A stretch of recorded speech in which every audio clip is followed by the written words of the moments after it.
여러분 반갑습니다. 오늘 수요 성경 공부 오신 여러분들 환영하고요. 우리 잠시 기도하고 공부 시작하겠습니다.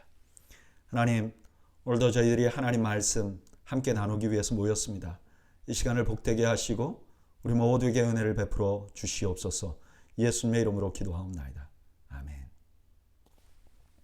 네, 오늘은 이제 지난 주까지 이제 신명기 말씀을 다 마치고 이제 시편과 사도행전으로 들어가겠습니다. 먼저 시편 103편 1절부터 14절까지 함께 묵상하겠습니다. 1절, 내 영혼아 여호와를 송축하라. 내 속에 있는 것들아 다 그의 거룩한 이름을 송축하라. 내 영혼아 여호와를 송축하며 그의 모든 은택을 잊지 말지어다. 여기 시편 103편은요 아마 질병에서 치유되는 그런 것을 그림으로 이제 시를 지은 거죠. 근데 그 첫 마디가 뭐냐면 내 영혼아 송축하라. 내 영혼에게 송축하라고 명령하는 거잖아요. 문자 그대로 하면. 근데 이 말은 사실 이런 뜻이에요. 나는 하나님을 찬양하고 싶습니다. 나는 앞으로 찬양하겠습니다. 결단을 말하는 거죠. 그 찬양의 대상이 1절에는 여호와의 이름이고 2절에는 그 하나님께서 베푸신 은택. 그러니까 원래는 본질에서 그 다음에 하나님이 주신 은혜로 넘어가는 거죠. 3절, 그가 내 모든 죄악을 사하시며 내 모든 병을 고치시며 내 생명을 파멸해서 속량하시고 인자와 긍휼로 관을 씌우시며 죄를 사해 주시고 모든 병을 고쳐주신다. 여기 병을 고쳐주신다 할 때 이 병은 그냥 단순히 육체적인 질병만 말하는 게 아니라 많은 경우 고난 자체를 다 질병이라고 말하기도 합니다. 여기 내 생명을 파멸해서, 파멸은 구덩이 혹은 무덤을 의미하는 거죠. 그리고 인자와 긍휼로 관을 씌우시라 그랬어요. 이 관이라는 말은 왕이 대관식이나 혹은 결혼식이나 관직을 얻을 때 쓰게 되는 것이죠. 그러니까 원래는 질병, 절망에 있었는데, 고난에 있었는데 완전히 회복시켜 주셨다 하는 것을 말씀하는 거죠. 5절, 좋은 것으로 내 소원을 만족하게 하사 내 청춘을 독수리같이 새롭게 하시는도다. 여기 소원은 보석이라는 의미를 가지고 있어요. 그리고 이게 만족한다는 것은 영양분을 공급한다, 그런 의미가 있습니다. 그러니까 내가 원래는 고난에 있었는데 하나님이 나를 회복시켜 주었을 뿐만 아니라 그 하나님께서 주시는 영양분으로 독수리가 올라가는 것처럼 그렇게 만들어 주시는 분이시라는 거예요. 6절, 여호와께서 공의로운 일을 행하시며 억압당하는 모든 자를 위하여 심판하시는도다. 그의 행위를 모세에게, 그의 행사를 이스라엘 자손에게 알리셨도다. 하나님은 공의로운 일을 행하시는 분이세요. 그냥 하나님이 하시는데 아무렇게나 하시는 분이 아니에요. 그 공의로우심의 대표적인 게 뭐냐? 억압받던 나를 구원해 주신 거예요. 그리고 그 모든 것을 하나님이 하셨다는 것을 모세에게 알리셨죠. 8절, 여호와는 긍휼이 많으시고 은혜로우시며 노하기를 더디하시고 인자하심이 풍부하시도다. 자주 경책하지 아니하시며 노를 영원히 품지 아니하시리로다. 우리의 죄를 따라 우리를 처벌하지는 아니하시며 우리의 죄악을 따라 우리에게 그대로 갚지는 아니하셨으니. 그 모세를 통해서 배운 하나님은 어떤 하나님이냐? 긍휼이 많으세요. 그리고 노하기를 더디하세요. 그리고 혹시 노했더라도 그 노를 영원히 품지 않으세요. 그리고 우리의 죄에 대해서 징계를 내리시는데 경감해서 줄여서 내리세요. 여러분, 하나님 이런 분이세요.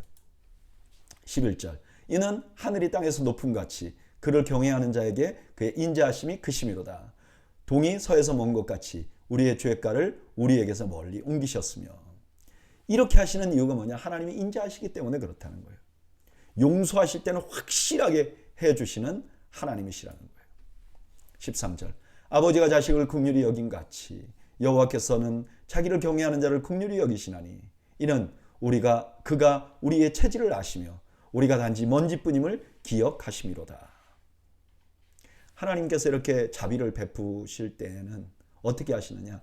아버지가 자식에게 하는 것 같이 한다는 거예요. 왜 그렇게 하시는가? 우리가 연약함을 아시기 때문에. 너무 좋죠. 세상은요, 연약함을 알면 버려요. 근데 하나님은 더욱더 사랑해 주신다는 거예요. 이 시편 103편 상반절은 시인이 하나님을 찬양하기로 결단합니다. 왜 그러느냐? 하나님의 극심한 고난에서 건져주시고 더불어 관을 씌워주셨기 때문이에요. 왜 이렇게 하시는가? 하나님은 자비가 많으시고 나의 연약함을 아시기 때문이라는 거예요. 당연히 저는 이 말씀을 읽으면서 감동이 됩니다. 왜? 나도 그런 은혜를 입었기 때문에 그래요. 돌아보면요, 하나님께서 저에게 많은 은혜를 주셨어요. 나를 건져주신 적이 너무 많아요. 더 정확히 표현하면 하나님 나를 건져주시지 않았으면 제가 지금 존재할 수 없죠. 근데 하나님이 나를 건져주신 이유가 뭐예요? 하나님이 인자하시기 때문. 그건 이해가 돼요. 근데 내가 연약하기 때문에, 나의 연약함 때문에 나에게 더욱더 사랑을 베푸신다는 거예요. 좀 아까도 말씀드렸지만 세상은 어떻죠? 연약하고 나에게 쓸모가 없으면 버립니다. 근데 하나님은 내가 연약하기 때문에 나에게 더욱더 다가와 주시는 거죠. 저는 이 하나님이 좋습니다. 그리고 이 하나님 때문에 내가 나의 연약함 때문에 좌절하지 않습니다. 왜? 나의 연약함은 결국 하나님의 긍휼을 얻을 수 있는 기회가 되기 때문입니다. 그리고 당연히 하나님을 찬양하고 싶습니다. 입만 열어도 하나님을 높이고 싶어지는 것이죠. 계속해서 15절. 인생은 그날이 풀과 같으며 그 영화가 들의 꽃과 같도다. 그것은 바람이 지나가면 없어지나니 그 있던 자리도 다시 알지 못하거니와. 그 먼지 같은 우리는 본질이 어떤 존재냐? 그 먼지 같다는 게 어떤 의미냐? 우리는 풀 같다는 거예요. 광야에 뜨거운 바람이, 이제 그 사막 쪽에서 불어오는 바람이 불어오거든요. 광야, 그 이스라엘 광야는 이제 한쪽은 바닷가가 있고요. 한쪽은 이제 사막이 있는 거죠. 근데 바다에서 바람이 불 때는 뭐 비도 내리고 이렇게 하지만 사막에서 바람이 불면 뜨거운 바람이 불어요. 그래서 그냥 풀들이 말라버립니다. 17절. 여호와의 인자하심은 자기를 경외하는 자에게 영원부터 영원까지 이르며 그의 의는 자손의 자손에게 이르리니 곧 그의 언약을 지키고 그의 법도를 기억하여 행하는 자에게로다. 그런 일시적인 인간에게 하나님이 영원한 인자를 준다는 거예요. 그래서 우리는 영원한 희망을 갖게 되는 거예요. 그냥 우리 본질을 보면 우리 희망은 그냥 잠깐의 희망일 뿐인데 하나님의 인자하심이 영원하기 때문에 우리가 영원한 희망을 갖게 된다는 거예요. 우리가 영원한 희망을 갖게 되었다는 건 뭐냐면 이 희망이 나의 때에서 끝나는 게 아니라 대를 이어서 이루어진다는 거예요. 그런데 그런 하나님의 인자하심이 누구에게 임하는가? 바로 하나님의 언약을 지키는 자에게 임한다는 거예요. 19절. 여호와께서 그의 보좌를 하늘에 세우시고 그의 왕권으로 만유를 다스리시도다. 능력이 있어 여호와의 말씀을 행하며 그의 말씀의 소리를 듣는 여호와의 천사들이여 여호와를 송축하라. 그에게 수종들며 그의 뜻을 행하는 모든 천군들이여 여호와를 송축하라. 이제 시야를 자기에서 하늘로 올려버립니다. 그랬더니 하나님 하늘에 계세요. 그러니까 당연히 천사들은 하나님을 찬양해야만 하는 거죠. 22절. 여호와의 지으심을 받고 그가 다스리는 모든 곳에 있는 너희여 여호와를 송축하라. 내 영혼아 여호와를 송축하라. 당연히 온 세상의 피조물도 하나님을 찬양해야 되고 자기도 찬양할 것이다. 처음에 찬양을 하겠습니다 라고 말씀하고 마지막에도 찬양하겠습니다 라고 마무리하고 있는 것이죠. 오늘 이 하반부에서는 시편 103편 하반부에서는 하나님을 찬양하는 해야만 할 영역을 개인의 영역에서 확대합니다. 여러분, 하나님의 인자하심을 베푼 자기뿐만 아니라 이스라엘도 하나님을 찬양해야 돼요. 근데 그 하나님은 어떤 하나님이냐? 천지의 왕이세요. 그러니까 하늘의 천사도 하나님을 찬양해야 돼요. 온 세상 만물도 하나님을 찬양해야 돼요. 그러니까 마지막으로 다시 나도 당연히 하나님을 찬양합니다. 이게 찬양을 보면요, 전반부와는 조금 느낌이 달라요. 전반부는 어때요? 하나님이 나에게 하신 일 때문에 찬양한다고 그래요. 근데 후반부에는 어때요? 하나님 그 존재 자체가 하늘에 계시기 때문에 이 하나님 존재 자체가 찬양받기에 합당하다고 고백하는 거죠. 여러분 그렇습니다. 하나님을 알면요, 하나님을 찬양하지 않을 수가 없어요.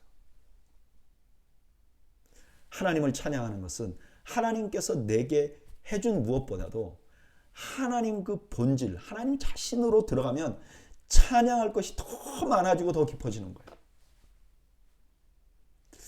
저는 이 말씀 묵상하면서 이런 생각이 좀 들었어요. 나는 하나님을 찬양하는가? 네.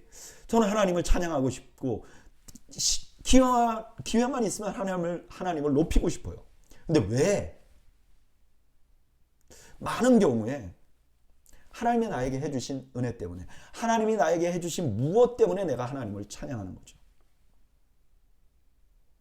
근데 이런 거는요, 종종 업앤다운이 있어요. 어떤 때는 찬양을 하고 싶지만 어떤 때는 찬양하고 싶지 않을 때가 있단 말이에요. 그런데 여기서 한 걸음 더 들어가서 하나님 본질을 알고 그 하나님 때문에, 하나님의 존재 자체 때문에 찬양을 하기 시작하면요, 이 찬양은 나의 상황과 상관없는 찬양이 되는 거예요. 저는 여러분들이 하나님 존재 자체만으로 하나님을 찬양할 수 있는 은혜를 여러분들이 누리기를 바랍니다. 그러면요, 우리의 삶이 찬양이 되고 우리가 입만 열면 하나님을 높이는 인생을 살 수 있게 되는 것이죠. 사실 이 경지에 우리 모두가 이르러야 하는 거죠. 저는 여러분들이 하나님의 존재 자체로 하나님을 높이는 은혜가 있기를 주님의 이름으로 축원합니다. 이제 시편 104편. 이제 시편 104편은 하나님의 창조를 기억하고 노래하고 찬양합니다. 자, 본문으로 들어가 볼까요? 1절. 내 영혼아 여호와를 송축하라. 똑같죠? 찬양하기로 결심했다. 왜? 여호와 나의 하나님이시요 주는 심히 위대하시며 존귀와 권위로 옷을 입으셨나이다. 존귀와 권위로 옷을 입었다. 여기 옷은 망토 같은 거, 이렇게 왕이 입는. 근데 이것이 다른 왕들은, 인간 왕들은 뭔가 옷을 입잖아요. 근데 하나님은 그 입으신 것이 존귀와 권위라는 거예요. 차원이 다른 왕이시죠. 2절. 주께서 옷을 입은 같이 빛을 입으시며 하늘을 휘장같이 치시며. 하나님은 워낙 본질적으로 광채니까 그 옷으로 빛이 나는 거죠. 이 장면을 가만히 보면 하나님이 빛을 창조하시는 장면을 이렇게 표현하는 거죠. 창세기에서는 하나님 빛을 창조했다 이렇게 말씀하는데 지금 시인은 어떻게 했냐? 하나님이 등장하니까 그냥 빛이 자동적으로 나왔다. 그럼 하나님은 어디 계시냐? 하나님은 하늘 위에 계십니다. 거기에 휘장을 쳤다. 이 휘장은 성막 이런 뜻이잖아요. 그러니까 이스라엘 백성들은 하나님은 성막에 계셨잖아요. 그러니까 하나님이 저기 계시구나. 근데 아니라는 거예요. 하나님 어디 계시냐? 하나님은 하늘 위에서 지금 성막 치듯이 그런 곳에 계시다는 거예요. 물에 자기 누각의 들보를 얹으시며 구름으로 자기 수레를 삼으시고 바람 날개로 다니시며 바람을 자기 사신으로 삼으시며 불꽃으로 자기 사역자를 삼으시며. 물 위에 계시는 하나님. 그죠? 고대 물은 통제될 수 없는 존재였어요. 근데 하나님은 그 위에, 그러니까 모든 통제될 수 없는 존재 위에 하나님이 계시는 거죠. 그리고 하나님은 바람과 불꽃을 사용하시는 분이세요. 아마 불꽃은 번개 같은 것이었을 거예요. 바람은 비 같은 것이었을 거예요. 그러니까 하나님은 그 모든 것을 자기의 손에 통제하시는 하나님이시다. 5절. 땅에 기초를 놓으사 영원히 흔들리지 아니하게 하셨나니 나이다. 옷으로 덮은 같이 주께서 땅을 깊은 바다로 덮으시며 물이 산들 위로 솟아올랐으나. 지금 이제 5절은 땅을 창조하시는 모습이죠. 그리고 6절에서 9절은 땅이 만들어지는 과정을 설명해요. 원래는 어땠느냐? 물이 다 덮고 있었어요.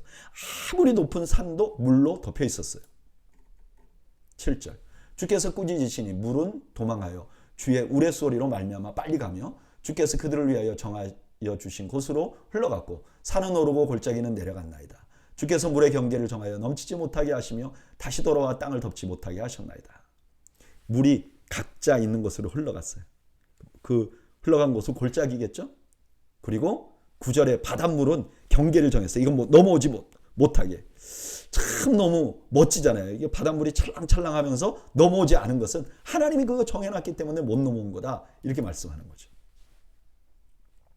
10절 여호와께서 샘을 골짜기에서 솟아나게 하시고 산 사이에 흐르게 하사 각종 들짐승에게 마시게 하시니 들나귀들도 해가라며 공중의 새들도 그 가에 깃들이며 나뭇가지 사이에서 지저귀는도다. 골짜기로 흘러간 물은 샘을 이루어요. 그리고 그 샘 때문에 동물과 새가 먹고 나무도 자라요. 13절 그가 그의 누각에서부터 산에 물을 부어 주시니 주께서 하시는 일의 결실이 땅을 만족시켜 주는도다.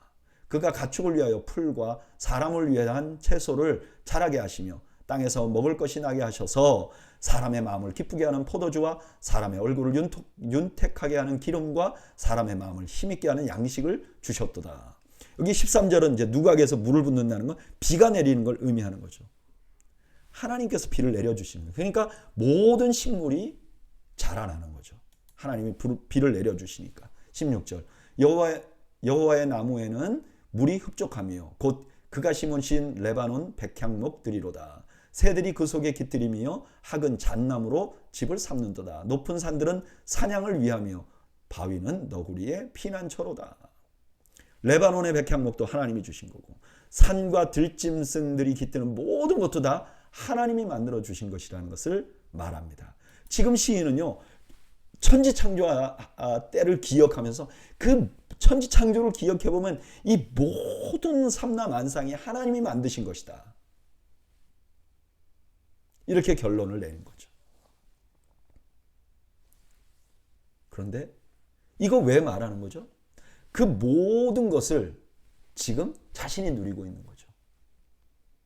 그것 때문에 자기가 지금 생명을 영위하고 있는 거죠. 그러니까 찬양을 하지 않을 수 없는 거예요. 여러분 그렇습니다. 우리가 생각해 보면요. 우리에게 소중한 것일수록 내가 만든 게 없어요. 여러분 공기 마찬가지죠. 뭐 부모나 자식 마찬가지죠. 다 내가 소유하고 있지만 내가 만든 건 별로 없어요. 더군다나 중요하면 중요할수록 내가 만든 건 더 없어요. 대부분 공짜로 누려요.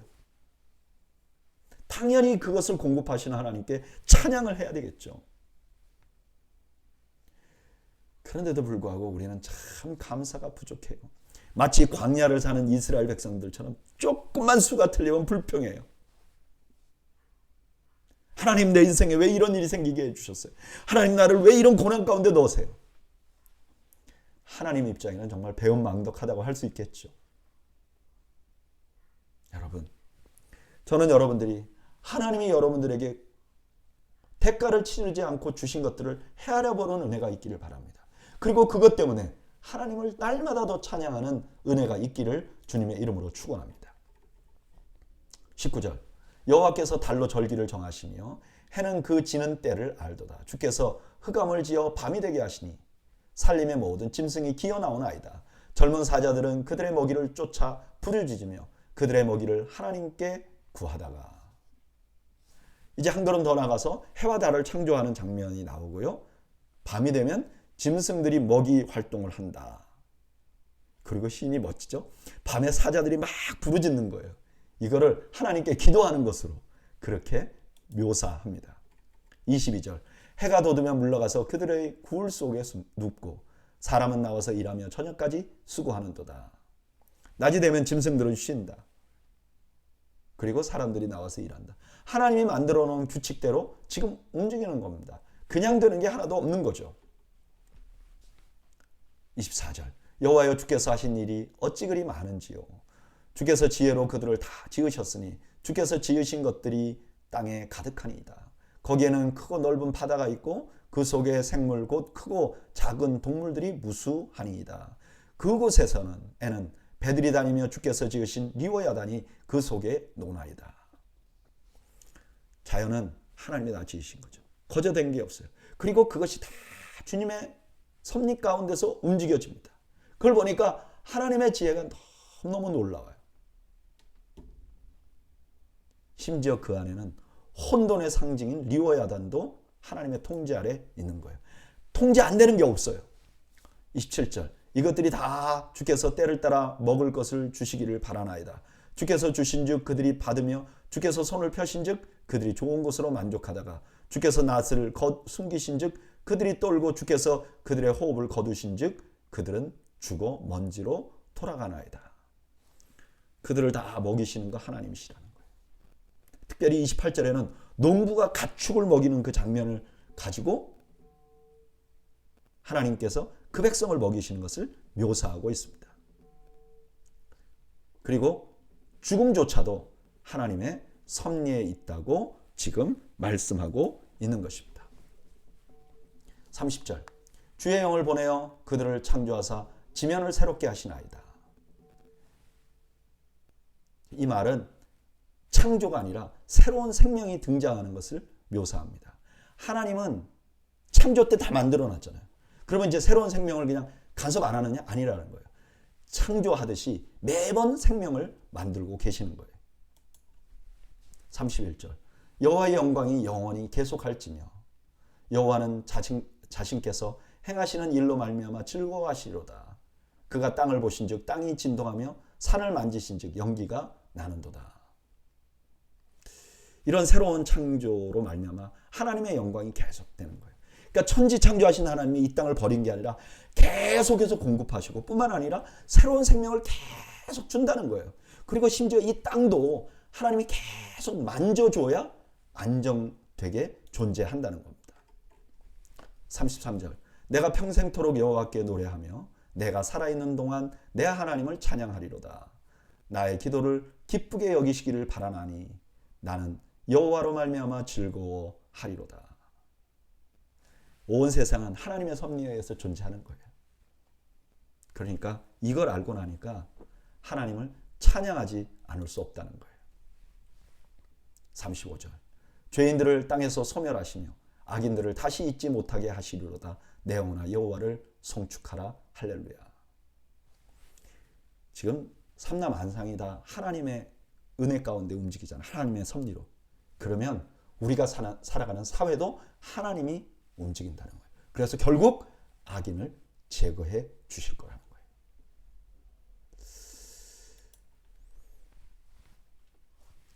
시편 104편 19절에서 35절까지는요. 시인이 시편 104편 처음에는 하나님이 온 세상을 만들었다는데 집중해요. 그런데 그 후반에는 하나님이 계시지 않으면 그 어떤 생명도 다시 태어나지 않고 지금 온 우주가 존재할 수 없을 거라고 말해요. 그리고 악인들도 지금처럼 통제되지 않을 것이라고 말해요. 다시 말하면 우리가 볼 때는 그냥 일상이에요. 아 그래 해가 뜨고 해가 지고 새끼를 낳고 그 다음에 우리도 뭐 악인들은 징계를 받고 막 악인들이 회개도 하고 이런 일이 다 그냥 일상같이 보이는 거예요. 그런데 생각해보면 그 모든 것이 하나님의 도움 없이는 존재할 수 없다는 거예요. 저는 이 말씀 묵상하면서 우리가 꼭 기억해야 될 한 가지가 생각이 나더라고요. 그게 뭐냐? 일상의 축복, 일상의 은혜. 여러분 우리는 그냥 무심코 하루하루를 지나갈 수 있습니다. 그런데 우리가 무심코 지나가는 하루하루도 하나님의 섭리 없이는 우리에게 주어지지 않은 거예요. 하나님의 은혜가 없으면 나는 어떤 일상도 누릴 능력이나 권리가 없습니다. 그래서 이걸 알게 되면 하나님을 찬양하지 않을 수 없어요. 저는 이 말씀 묵상하면서 일상에 주는 하나님의 은혜를 생각해 봅니다. 그리고 그걸 생각하니까요. 여러분 감사하지 않을 수가 없어요. 감사가 억지로 만들어내지는 게 아니라 그냥 저절로 나온다니까요. 저는 여러분들께서 그런 감사에 충만한 여러분들이 되시기를 바랍니다. 자 이제 사도행전 말씀으로 가겠습니다. 여러분 사도행전은 누가복음의 후편이죠. 누가가 누가복음을 다 쓰고 그 다음에 그 누가복음에는 예수님에 대한 이야기를 하고 그 다음에 사도행전에서는 예수님 이후에 제자들이 어떤 역사를 했으며 예수님이 육체적으로 계시지 않는데 성령을 통하여 어떻게 교회가 움직이는지를 보여주는 말씀이죠. 자, 우리 그런 개념을 가지고 사도행전 말씀을 볼까요? 1절. 데오빌로요, 내가 먼저 쓴 글에는 무릇 예수께서 행하시며 가르치기를 시작하신부터. 여기 데오빌로라는 사람에게 이 편지, 이 누가복음 사도행전을 준다 그러죠.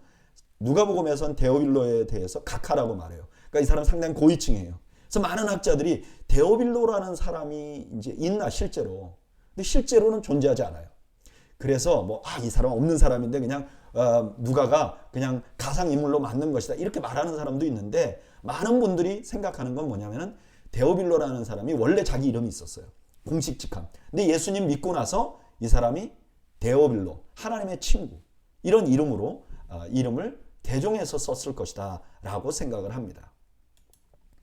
2절. 그가 택하신 사도들에게 성령으로 명하시고 승천하신 날까지의 일을 기록하였노라.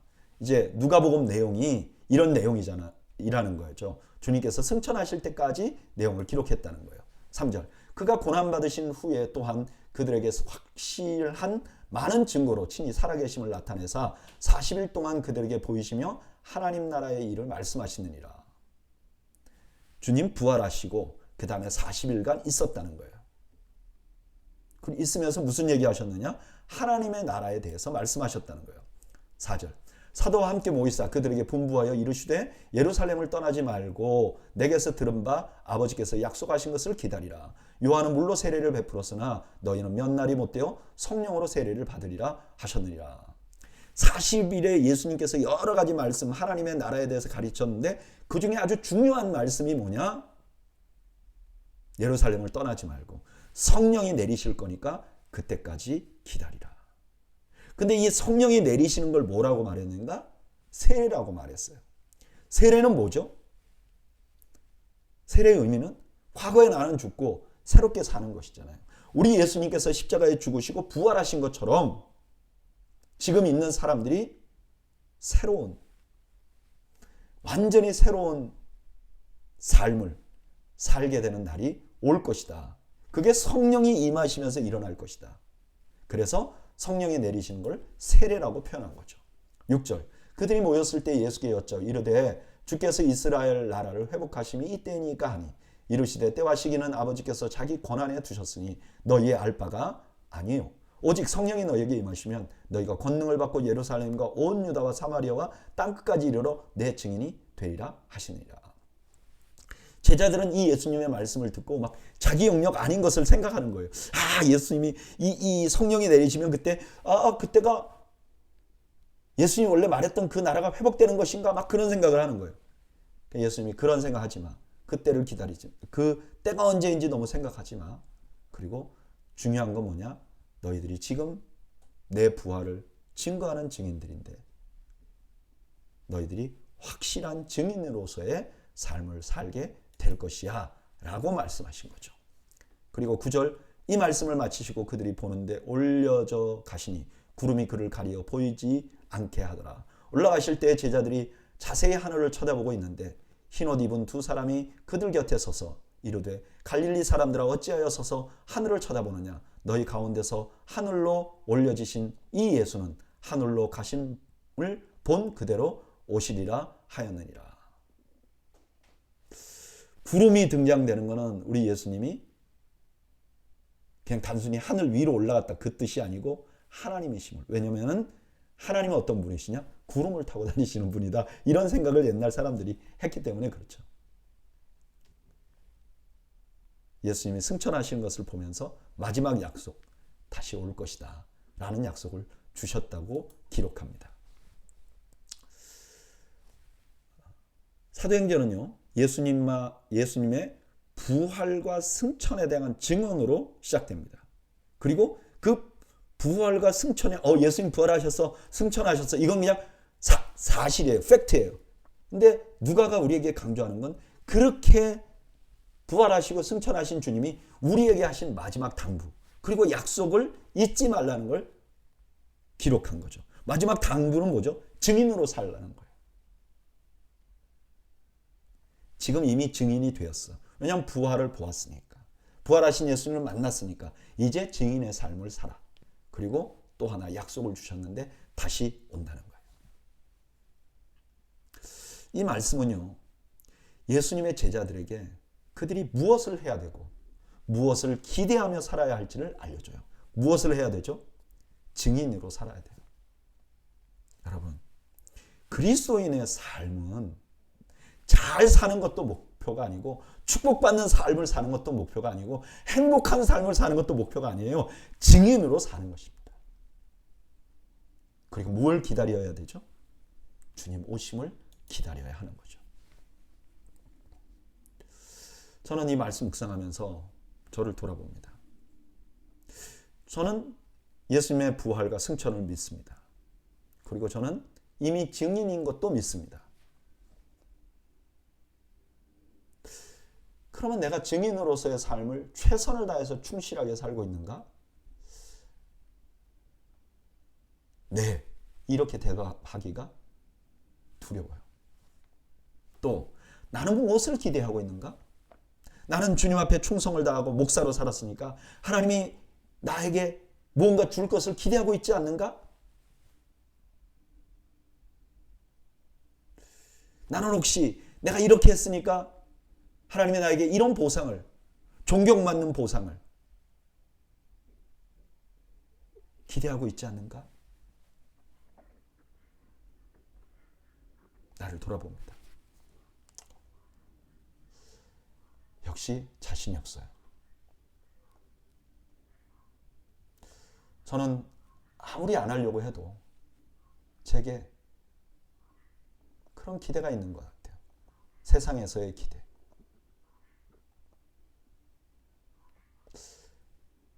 이 말씀 묵상하면서 저를 다잡습니다. 그리고 이렇게 결정해 봅니다. 증인의 삶을 더 잘 살려면 어떻게 살아야 될까? 주님 다시 오실 것만 바라보며 삶을 살아야 하겠다. 저는 여러분들도 동일한 고백을, 또 아니 더 나은 고백을 하시는 축복이 있으시기를 주님의 이름으로 축원합니다. 12절, 제자들이 감람원이라 하는 산으로부터 예루살렘에 돌아오니 이 산은 예루살렘에서 가까워 안식일에 가기 알맞는 길이라. 들어가 그들이 요하는 다락방으로 올라가니 베드로, 요한, 야고보, 안드레와 빌립, 도마와 바돌로메, 마테와 및 알페오의 아들 야고보, 셀로릿, 시몬, 야고보의 아들 유다가 다 거기 있어. 예루살렘으로 이분들이 돌아왔죠. 아마 예수님 말씀 때문에 돌아왔겠죠. 그리고 다락방에 이제 모였어요. 이 다락방은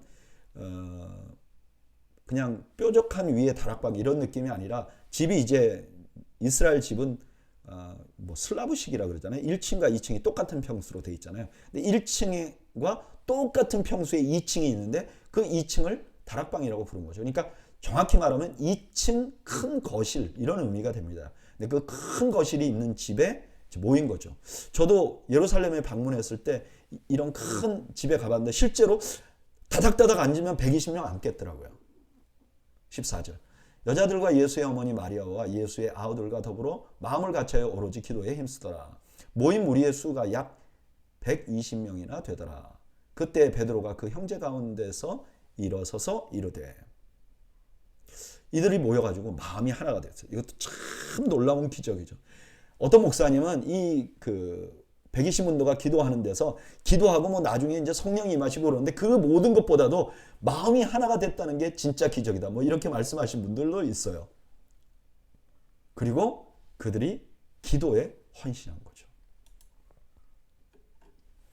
기도에 헌신하는 중에 베드로가 일어나서 형제들에게 말합니다. 16절, 형제들아, 성령이 다윗의 입을 통하여 예수 잡는 자들의 길잡이가 된 유다를 가리켜 미리 말씀하신 성경이 응하였으니 마땅하도다. 이 사람은 본래 우리 수 가운데 참여하여 이 직무의 한 부분을 맡았던 자라.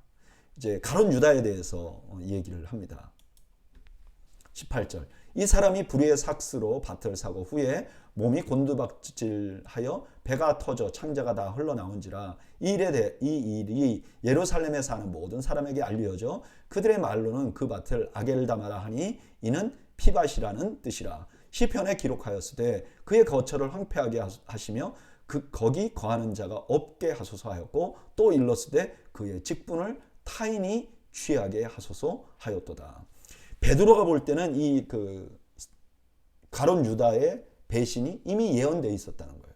그리고 그가 배신하게 되면 그의 직무를 다른 사람이 취하게 해야 된다고 성경이 말씀했다는 거예요. 지금 베드로가 성경 말씀, 구약 말씀을 근거로 이렇게 말하는 거죠. 21절. 이러함으로 요한의 세례로부터 우리 가운데 올려져 가실 때까지 주 예수께서 우리 가운데 출입하실 때 항상 우리와 함께 다니던 사람 중에 하나를 세워서 우리와 더불어 예수께서 부활하심을 증언할 사람이 되게 하여야 하리라 하거늘. 그럼 누구를 뽑을 것인가? 지상사역을 하실 때 함께하던 자들. 그럼 왜 뽑아야 되는가? 예수님의 부활을 증언하게 하려고 사도를 뽑아야 한다 이렇게 말한 거죠. 23절. 그들이 두 사람을 세우니 하나는 바사바라고도 하고 별명은 유스도라고도 하는 요셉이요 하나는 마띠아라. 그들이 기도하여 이르되 무사람의 마음을 아시는 주여 이 두 사람 중에 누가 주님께 택하신 바 되어. 이제 사도 한 사람을 이제 보고를 하는데 자격이 될 만한 사람을 추천합니다. 그냥 막 추천하지 않아요. 꼭 자격이 될 만한 사람을 추천해요. 그리고 투표하기 전에 기도하고 성령이 역사하시기를 구합니다. 25절. 봉사와 및 사도의 직무를 대신할 자인지를 보시옵소서. 유다는 이 직무를 버리고 제 곳으로 갔나이다 하고 제비 뽑아 마띠아를 얻으니 그가 11 사도의 수에 들어가니라. 여기 앞에 봉사와 및 사도의 직무, 이거는 번역이 조금 어려운 것 같아요. 조금 원래 원문의 의미하고 조금 다른 것 같아요. 좀 더 원문의 의미에 가깝게 번역을 하려면 이 직분, 곧 사도의 직분. 그러니까 사도는 봉사도 하고 사도직도 하는 게 아니에요. 사도의 직분을 하는 사람이에요. 그래서 둘 중에 제비를 뽑아서 뽑습니다. 오늘 본문은 120명의 제자들이 함께 기도하는 장면이 나옵니다. 그리고 말띠아를 12사도에 가입하게 하는 장면이 나와요. 어떤 분들은요, 지금 제자들이 마띠아를 뽑은 거가 잘못했다. 왜? 나중에 예수님께서 사도 바울을 사도로 뽑았지 않느냐. 그러니까 이 12명을 미리 보궐 선거한 거는 잘못했다. 근데요, 사도행전을 보면 이 사건이 잘못됐다고 아무도 말하지 않아요. 그리고 사도 바울을 12명 가운데 한 명이라고 말하지도 않아요. 그러니까 이 뽑은 것 자체가 잘못된 건 아니죠. 그런데 이런 의문은 들어요. 왜 굳이 지금? 조금 이따 뽑아도 되잖아요. 왜 지금 뽑아야 되는가? 가만히 본문을 보면 두 가지 이유가 있는 것 같아요. 첫째는 뭐냐면 하나님의 말씀이에요. 베드로가 이거 하나님께서 미리 말씀하셨어. 하나님이 이미 예언하셨어. 그러면 우리가 즉시 순종해야 돼. 이걸 자꾸 미루면 안 돼. 하나님의 뜻이면 즉시 순종했던 거죠. 이해가 되는 것 같아요. 여러분, 하나님의 뜻이면 즉시 순종해야 됩니다. 두 번째, 또 하나는요. 성령 강림과 좀 연관이 있을 것 같아요. 지금은 성령 강림 이전이거든요. 근데 성령 강림이 내리기 전에 12명이 되는 것이 중요했어요. 왜냐? 12이라는 숫자는 이스라엘 백성들에게 12지파를 의미해요. 그래서 12사도를 뽑은 것도 그것과 연관이 있어요. 근데 만약에 한 숫자가 없으면 이게 전체가 하나님의 백성이라는 개념이 없잖아요. 안 되잖아요. 그러니까 12명을 뽑아놓으면 이 사람들이 하나님의 백성이라는 개념이 생기고 거기 성령이 내리시면 이들이 구약의 하나님의 백성이 진짜 하나님의 백성이 아니라 신약의 지금 성령 받은 이 예수님을 따르는 이 사람들이 진짜 하나님의 백성이라는 것이 컨펌, 확증이 되는 거예요. 그러니까 이렇게 서둘러서 한 명을 보고를 한 것은 지금 모인 이 공동체가 하나님께서 구약에 있었던 하나님의 백성, 이스라엘이 참 하나님의 백성이 아니라 지금 여기 있는 사람이 하나님의 백성이라는 걸 하늘에 계신 하나님께서 성령으로 확증해 주실 수 있도록 미리 준비하는 거죠.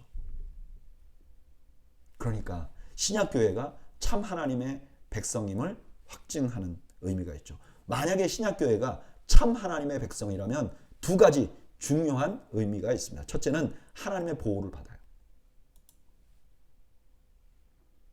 그리고 또 하나는 하나님의 뜻을 순종해서 그대로 살아내야 될 사명이 있어요. 여러분, 우리 교회는 그런 사명이 있는 거예요. 하나님의 보호를 받지만 하나님의 뜻을 순종해 나가는 것. 그래서 다른 사람들이 우리를 보면서 하나님을 알아가도록 하는 것. 그게 원래 구약의 이스라엘의 사명이었었잖아요.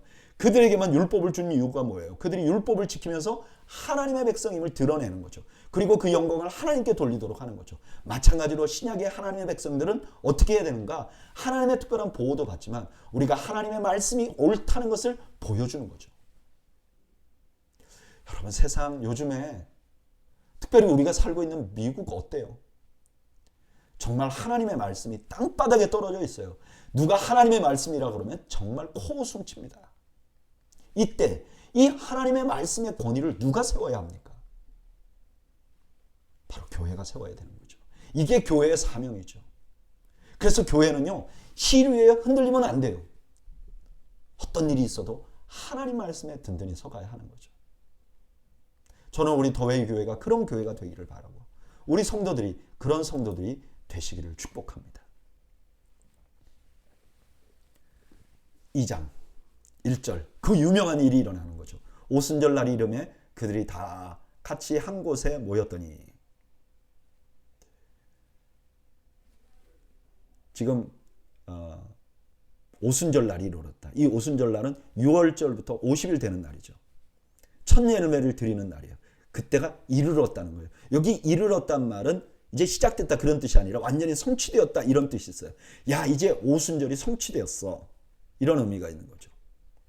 2절, 호련히 하늘로부터 급하고 강한 바람 같은 소리가 있어 그들이 앉은 온 집에 가득하며 마치 불의 혀처럼 갈라지는 것들이 그들에게 보여 각 사람 위에 하나씩 임하여 있더니 그들이 다 성령의 충만함을 받고 성령이 말하게 하심을 따라 다른 언어들로 말하기를 시작하니라. 오순절날 성령이 내렸을 때 어떤 현상이 일어났느냐? 바람 소리가 났어요. 소리가 났어요. 중요한 건 소리예요. 근데 그 소리가 어떤 소리냐? 바람 같은 소리가 났어요. 그게 그냥 온 집에 가득했어요. 태풍 불 때처럼. 그리고 불이 각 사람 위에 임했는데 이게 혀처럼 갈라지듯이, 불꽃이 왜 이렇게 슉슉슉 하면 이게 혀처럼 보이잖아요. 그렇게 갈라졌어요. 그리고 또 하나의 중요한 현상이 그 안에 있는 사람들이 성령에 다 충만해져 있었고, 그 충만해진 것의 현상 중에 하나가 다른 언어로 말하기 시작한 거예요. 5절, 그때 경건한 유대인들이 천하 각국으로부터 와서 예루살렘에 머물러 있더니 이 소리가 나며 큰 무리가 모여 각각 자기의 방언으로 제자들이 말하는 것을 듣고 소동하여 다 놀라 신기하게 여겨 이르되, 보라, 이 말하는 사람들이 다 갈릴리 사람이 아니냐? 우리 각 사람이 난 곳 방언으로 듣게 되는 것이 어찌 됨이냐?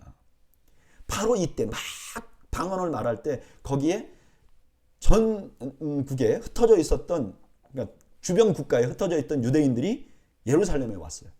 그래서 이 소리를 듣습니다. 언어가 통일된 거죠. 바벨탑 사건이 이제 회복이 되는 그런 역사가 일어나는 거죠.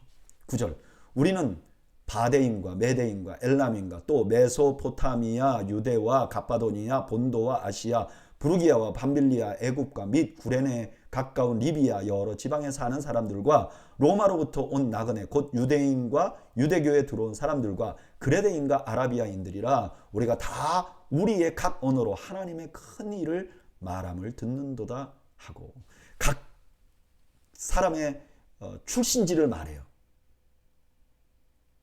그리고 그들이 듣는데 무슨 얘기를 하느냐? 하나님의 큰 일. 하나님의 큰 일은 뭘까요?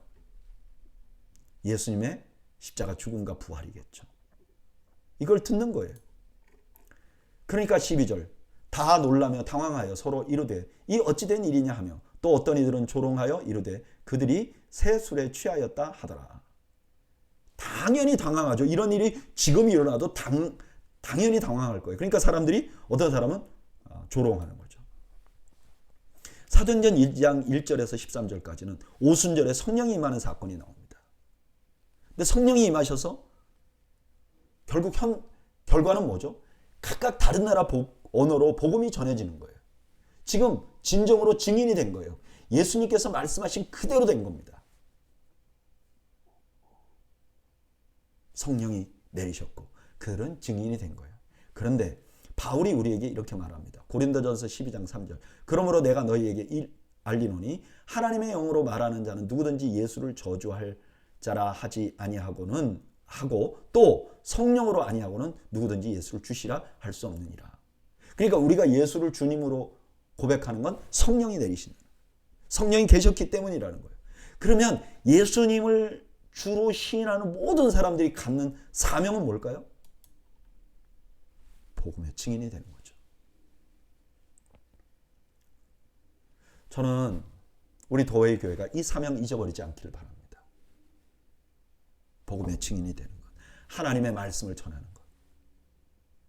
요즘요, 우리가 너무나 많이 복음 전하는 것에 관해서 생각을 하지 않습니다. 여러분, 복음 전하는 것, 증인이 우리 그리스도인들의 가장 기본적인 직무임을 잊지 마시기 바랍니다.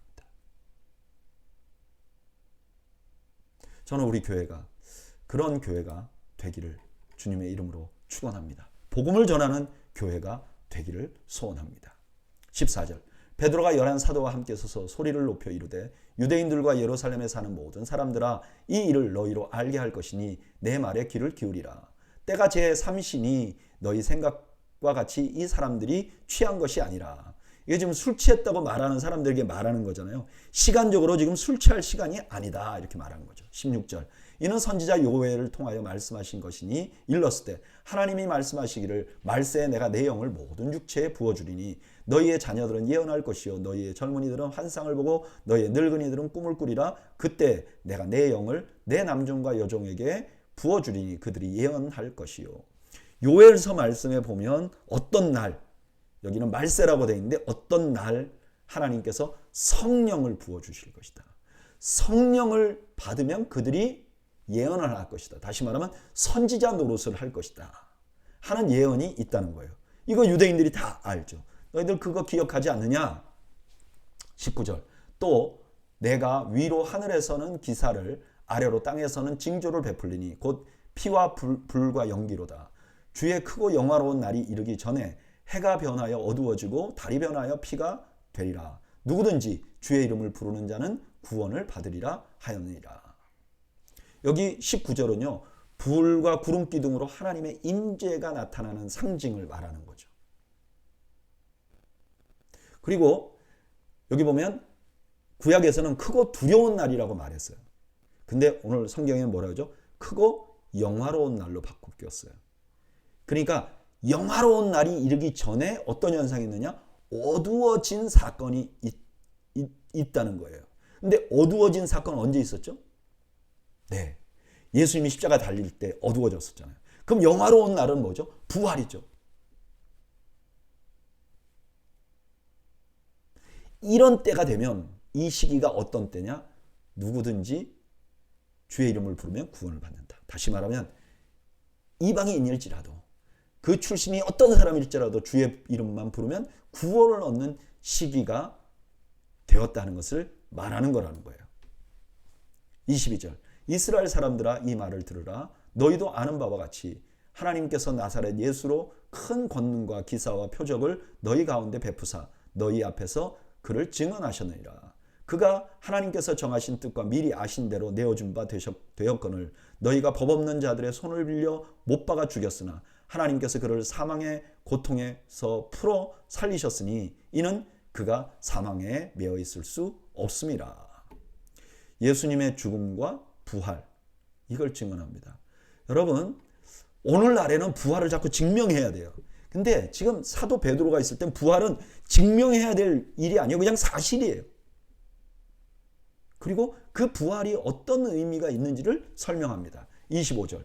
다윗이 그를 가리켜 이르되 내가 항상 내 앞에 계신 주를 배웠으며 나로 요동하지 않게 하기 위하여 그가 내 우편에 계시도다. 그러므로 내 마음이 기뻐하였고 내 혀도 즐거워하였으며 육체도 희망에 거하리니 이는 내 영혼을 음부에 버리지 아니하시며 주의 거룩하신 자로 썩음을 당하지 않게 하실 것이미로다. 주께서 생명의 길을 내게 보이셨으니 내 주 앞에서 내게 기쁨이 충만하게 하시리로다 하였으므로, 이제 시편 16편 8절에서 11절 인용하는 거죠.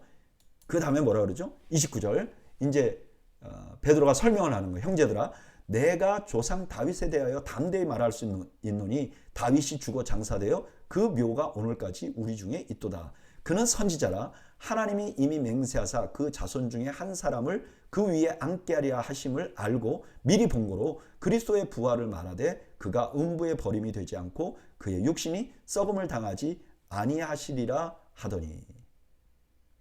지금 다윗은 죽었어요. 그러니까 아까 시편 16편은 다윗 자신에 대한 얘기가 아니에요. 그러면 우리가 이 시편 16편을 어떻게 이해해야 되느냐? 다윗은 선지자예요. 그러니까 미리 있을 일을 예언한 거예요. 그 예언 중에 하나가 뭐냐? 다윗의 후손에 메시아가 날 거라고 하는 것을 말했다는 거예요. 그래서 다윗이 미래의 자신의, 그러니까 후손이고 메시아인 그분이 죽음에서 부활할 것이라는 걸 미리 말했다는 거예요. 32절. 이 예수를 하나님이 살리신지라 우리가 다 이 일의 증인이로다. 지금 베드로는 그런데 예수님이 살아났지 않느냐. 그러니까 이 예수님이 누구시냐? 그 다윗이 말한 그 메시아 아니냐? 그 선지자 아니냐? 근데 거기 보면 그가 하나님 우편에 앉았다고 말하지 않느냐? 33절. 하나님의 오른손으로 예수를 높이시매 그가 약속하신 성령을 아버지께 받아서 너희가 보고 듣는 이것을 부어주셨느니라. 예수님이 여기 지금 하나님이 오른손으로 예수를 높였다. 이 말은 더 정확히 말하면 하나님이 예수님을 자신의 우편에 높였다라고 말하는 게 맞아요. 그러니까 보좌의 우편은 어떤 곳이냐? 왕권을 실제로 행사할 수 있는 곳이에요. 그러니까 예수님이 부활했다는 것은 그가 시편 16편에 보면 결국은 하나님 보좌 우편에 앉았다는 의미다. 그리고 하나님 보좌 우편에 앉아 있었다면 그분이 성령을 우리에게 부어줄 수 있지 않겠느냐. 그래서 지금 이 사람들이 지금 막 방언을 하고 이러는 거, 너희들에게 말하는 거는 술 취해서 그런 게 아니라 예수님이 부활하고 승천하셔서 보내주신 성령을 받았기 때문이다. 34절. 다윗은 하늘에 올라가지 못하였으나 친히 말하여 이르기를 주께서 내 주에게 말씀하시기를 내가 내 원수로 내 발등상이 되게 하기까지 너는 내 우편에 앉아 있으라 하셨도다 하였으니 그런즉 이스라엘 온 집은 확실히 알지니 너희가 십자가에 못 박은 이 예수를 하나님이 주와 그리스도가 되게 하셨느니라 하니라. 지금 성령이 내리심이 예수님께서 승천하셔서 하나님 보좌 우편에 앉아 있다는 증거라고 말하는 거죠. 너무나 담대하고 너무나 놀랍죠. 정리를 해보면요, 베드로는 성령이 내리신 의미를 두 가지로 딱 설명을 합니다. 하나는 뭐냐? 요엘서를 통해서 새로운 시대가 시작되었다. 지금은 언제냐? 누구든지 주의 이름을 부르면 구원을 얻는 시대가 되었다. 그리고 다윗의 시편을 사용해서 뭐라고 말하느냐? 성령의 오심은 예수님께서 그리스도시고 지금 하나님 보좌 우편에 계시다는 증거라는 거예요. 여러분, 초대교회 성도들에게 이건 엄청난 위로의 말씀이 되었을 것입니다. 성령 때문에 그들이 구원의 길을 얻게 되는 것이죠. 그리고 우리 주님께서 하나님 보좌 우편에 계시다는 것을 확신하는 거죠. 여러분, 이거 엄청나게 든든한 것이죠. 베드로 입장에 생각해 보세요. 엊그제까지 자신과 같이 다녔던 주님, 그 주님이 지금 하나님 보좌 우편에 계시다는 거예요. 그러면 이게 얼마나 든든하겠습니까? 그냥 저절로 기도하고 싶지 않았겠어요? 베드로가 평소에도 다니면서 질문이 많았는데 예수님에게 애스킹하는 게 더 많아지지 않았겠어요? 이것이 바로 우리가 누리는 특권입니다. 우리 그리스도인들은 기도하라 그러는 게 아니라 그냥 기도가 하고 싶어지는 거예요. 왜요? 나를 위하여 십자가에 죽으신 그분이 지금 하늘 보좌에 계시는 거예요. 그냥 요구하고 싶고 그냥 부탁하고 싶어져야 되는 게 맞죠. 저는 여러분들에게 기도하고 싶어지는 은혜가 있기를 주님의 이름으로 축원합니다. 자, 이제 마지막 37절 그들이 이 말을 듣고 마음이 찔려 베드로와 다른 사도들에게 물어 이르되 형제들아 우리가 어찌할꼬 하거늘 베드로가 이르되 너희가 회개하여 각각 예수 그리스도의 이름으로 세례를 받고 죄 사함을 받으라 그리하면 성령의 선물을 받으리니. 여기 아마 이 말을 들은 사람들은 예수님 죽음에 동참했을 거예요. 막 죽이라 할 때 거기 있었던 사람일 거예요. 근데 이게 자기 마음이 찔리잖아요. 그러니까 그들에게 회개하라 그래요. 그럼 너희들의 죄가 다 용서될 것이다. 그리고 그 증거로 성령을 받을 것이다. 39절 이 약속은 너희와 너희 자녀와 모든 먼데 사람 곧 우리 하나님이 얼마든지 부르시는 자들에게 하신 것이라 하고 또 여러 말로 확증하며 권하여 이르되 너희가 이 패역한 세대에서 구원을 받으라 하니 그 말을 받은 사람들은 세례를 받으며 이날에 신도의 수가 3,000이나 더하더라. 지금 베드로가 말하는 이 약속은 지금 세대뿐만 아니라 다음 세대도 유효하고 유대인이나 이방인이나 누구에게든지 가능하다. 그러니까 이 말을 듣고 3,000명이나 회개를 합니다.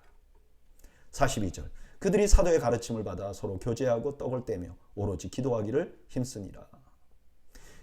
여기 정확히 말하면 기도하기만 힘쓴 게 아니라 그 모든 것을 힘쓴 거예요.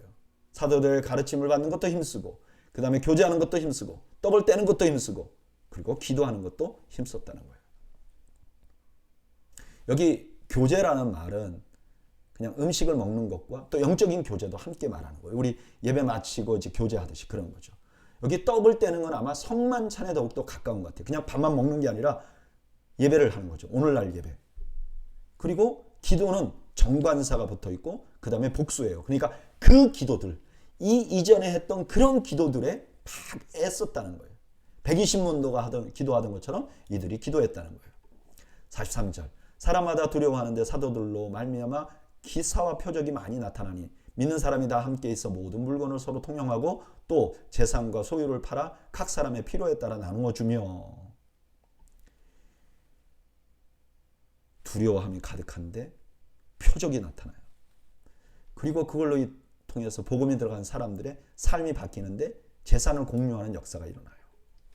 46절 날마다 마음을 같이하여 성전에 모이기를 힘쓰고 집에서 떡을 떼며 기쁨과 순전한 마음으로 음식을 먹고 하나님을 찬미하며 또 온 백성에게 칭송을 받으니 주께서 구원받는 사람을 날마다 더하게 하시니라. 큰 그룹으로 모이고 또 소그룹으로 집에서 모여가지고 애찬을 하는 거죠. 이런 그들의 삶으로 사람들에게 칭찬을 받았고 그 결과로 교회가 성장을 했어요. 근데 이 교회가 성장하는 걸 뭐라고 표현하느냐? 주께서 구원받는 사람을 더했다. 누가 했느냐? 주께서 하셨다. 이 사람들은 그냥 살았고 구원받는 사람을 더한 건 주께서 하신다. 이거 교회 성장학자들이 꼭 알아야 될 일이에요. 교회 성장은 하나님이 하시는 거예요. 우리는 하나님 말씀대로 사는 거죠. 저는 우리 도회의 교회가 성장을 추구하지 않기를 바랍니다.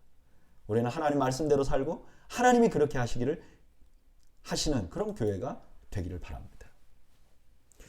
오늘 사도행전 2장 37절에서 47절은요. 베드로의 설교를 들은 후에 나타난 현상들을 설명해요. 그들이 회개하고 삶이 바뀝니다. 그 바뀐 중심에는 뭐가 있어요? 대인관계가 바뀌어요. 그전에는 그냥 개인주의적이었는데 이제 서로가 서로를 위해요. 그리고 물질에 대한 관이 바뀌어버렸어요. 이렇게 대인관계가 바뀌고 물질에 대한 개념이 바뀌니까 사회에서도 인정을 받고 그것이 부흥으로 이어져요. 여러분 진정한 복음은요. 우리의 삶을 바꿔요. 그리고 이런 삶의 변화가 공동체 전체를 바꿔요. 저는 이 말씀 묵상하면서 왜 똑같은 말씀인데 그때는 저런 일이 일어났는데 요즘은 안 일어나지? 왜 사람들이 잘 안 바뀌지? 그냥 저는 개인적으로 베드로 같은 분이 오셔서 하셔야 되는데 나 같은 사람이 목회를 해서 그런가? 그런 생각이 듭니다. 그것도 하나의 이유겠죠.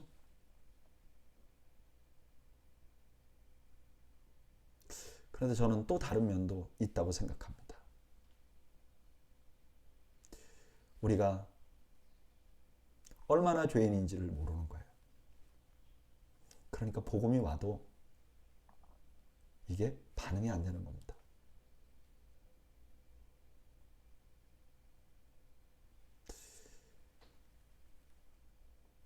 저는 우리 교회가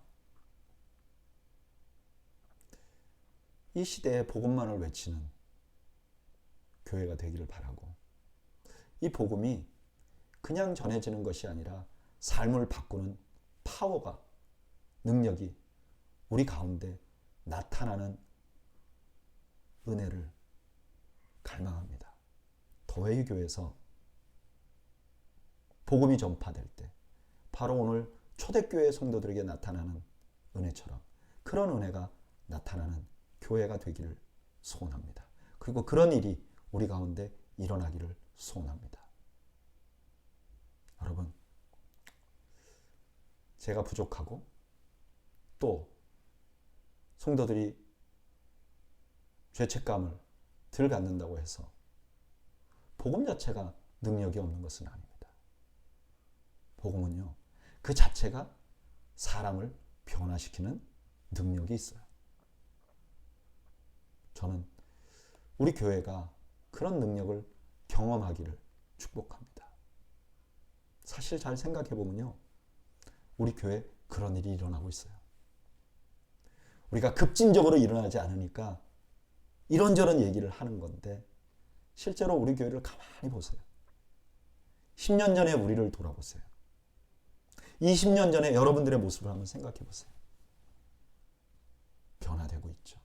변화되었을 것입니다.